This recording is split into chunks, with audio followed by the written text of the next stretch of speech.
அவர் நமக்காக எல்லாத்தையும் இழந்துதான் அல்வா சிலுவையிலே நமக்கு ஜீவனை தந்தார்.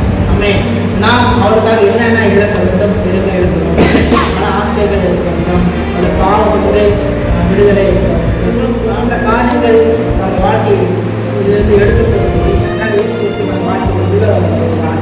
ஒரு வாழ்க்கை எப்படி காணப்படுகிறது? ஒரு ஆசீர்வாதமான வாழ்க்கையை காணப்படுகிறது. அதுபோல நம்மளுடைய இருதயத்தில் எப்படி காணப்படுகிறோம்? சுத்த இதயத்தோடு நம்ம அலைவையா பாவத்துக்கு ஒரு விடுதலை இருக்க வேண்டும், மன ஆசை இல்லாமல் இருக்க வேண்டும். கூட்டு விளையாட்டு இதுக்காக நீங்கள் வாழ்ந்து பாருங்க. நிச்சயமாக நம்மளுடைய இடம் பொறுத்து பாருங்க. கர்த்தர் நம்ம எங்கேயோ கொண்டு வருகிறார். அலைவையா தேவனுடைய ஆளுகை எது காணப்படுகிறது? நம்ம உள்ளத்துல. ஆமே, தேவனுடைய ஆளுகை நம்ம உள்ளத்தில் இருக்கிறது. இந்த உள்ளத்துல நம்மளுடைய உள்ளம் அது எப்படி காணப்படுகிறது என்பதை கமெண்ட் செய்து இல்லையா? நம்மளுடைய உள்ளம் அசுத்தமா இருக்கிறதா? இல்லை, சுத்தமா இருக்கிறதா? இல்லையா? அவர் காத்து கொண்டிருக்கிறார். இல்லையா?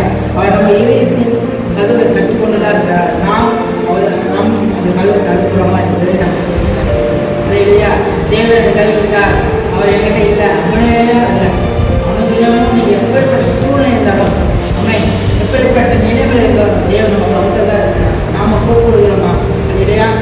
அவன் நாங்கள் உண்மையா அவரை நோக்கி கூப்பிடும் போது நிச்சயமாய் தேவன் அவர் நம்மை ஆசீர்வதிப்பார். அவர் கூப்பிட்டு வருகிறது. ஏன்னா அவர் நிச்சயம் உள்ள தேவன். இல்லையா? நம்ம கவலைப்படும். உண்மை நமக்கு ஒரு பிரச்சனை, நமக்கு ஒரு ஆபத்து